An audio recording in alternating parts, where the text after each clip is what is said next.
আসসালামু আলাইকুম, কেমন আছেন সবাই? আমি আলহামদুলিল্লাহ ভালো আছি। ফারজানা করিম ব্লগে আপনাদের সবাইকে স্বাগত। কে কোথা থেকে আমার ভিডিওটা দেখছেন কমেন্ট করে জানাবেন। আজকে ভেবেছি বাচ্চাদের জন্য চিকেন উইংস বানাবো, তাই এখানে কতগুলো আমি মুরগির চিকেন উইংস নিয়ে নিয়েছি। আর এখানে আমি একটু মরিচের গুঁড়া, মশলা, গরম মশলার গুঁড়ো, লবণ আর হচ্ছে কালো গোলমরিচের গুঁড়ো দিয়ে নিয়েছি। এখানে আমি পরিমাণ মতো নিয়ে নিয়েছি সয়া সস, আর দিয়ে নিচ্ছি টমেটো সস, আর দিয়ে নিব এখানে এক স্লাইস হচ্ছে লেবুর রস। আর চাইলে আপনারা এখানে একটু টক দই ইউজ করতে পারেন, যেহেতু আমার বাসায় ছিল না তাই আমি দিইনি।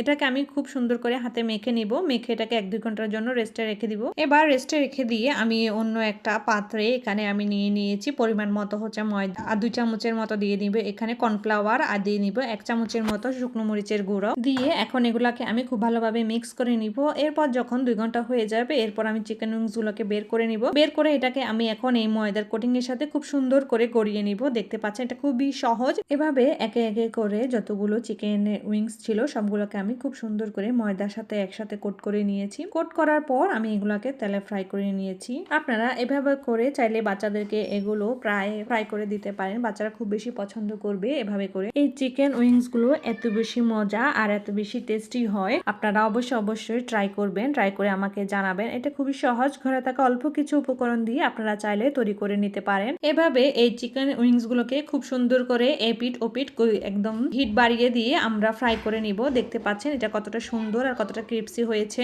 এরপর আপনারা চাইলে এই চিকেন উইংস গুলোকে এভাবেও খেতে পারেন ফ্রাই করা অবস্থায়, কিবা এটাকে একটু ঝাল ঝাল করে বা অন্য স্টাইল। আর এতে আপনারা চাইলে হানি গার্লিক চিকেন তৈরি করতে পারবেন। এজন্য আমি একটু প্যানে তেল দিয়ে দিয়েছি, আর এখানে একটু রসুন কুচি করে দিয়ে দিচ্ছি। এখানে হচ্ছে আমি টমেটো সস, সয়া সস সব দিয়ে খুব সুন্দর করে মিক্স করে নিচ্ছি। আর এখন স্বাদের জন্য দিয়ে নিব একটু গোলমরিচ, শুকনো মরিচের গুঁড়া আর সাদা তিল দিয়ে এগুলোকে আমি খুব সুন্দর করে 2 মিনিটের মতো মিক্স করে নিব। মিক্স করে নেবে এরপর আমি চিকেন উইংস গুলোকে দিয়ে 5 মিনিটের মতো ভেজে নেব। ভাজা যখন হয়ে যাবে তারপর এখানে উপর আমি খুব সুন্দর করে মধু দিয়ে দিব। পর এভাবে করে আপনারা খুব সুন্দর করে এটা সারতে পারবেন। এটা হচ্ছে দই, মিষ্টি দই, আর এটা হচ্ছে কালো জাম। মাশাআল্লাহ দেখেন মিষ্টিগুলো কত সুন্দর হয়েছে। আর এটা হচ্ছে অরেঞ্জ পাউন্ড কেক, এটাকে আমি পিস করে নিব। প্রতিবেশী আপুটার বেবি হয়েছে তাই ভাবলাম আজকে দেখতে যাব, যেহেতু দেখতে যাব কিছু তো একটা নিতেই হয়, তাই বাসায় আমি সবগুলো বানিয়ে নিলাম।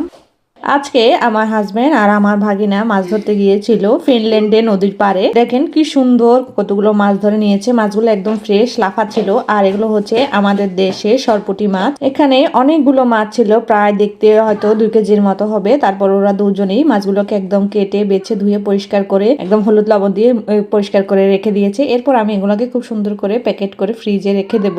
এই মাছগুলো একদম ফ্রাই করা, করকরা করে ফ্রাই করা, আর হচ্ছে মসুরের ডাল দিয়ে ফেলে ভাত, এগুলো খুবই ভালো লাগে।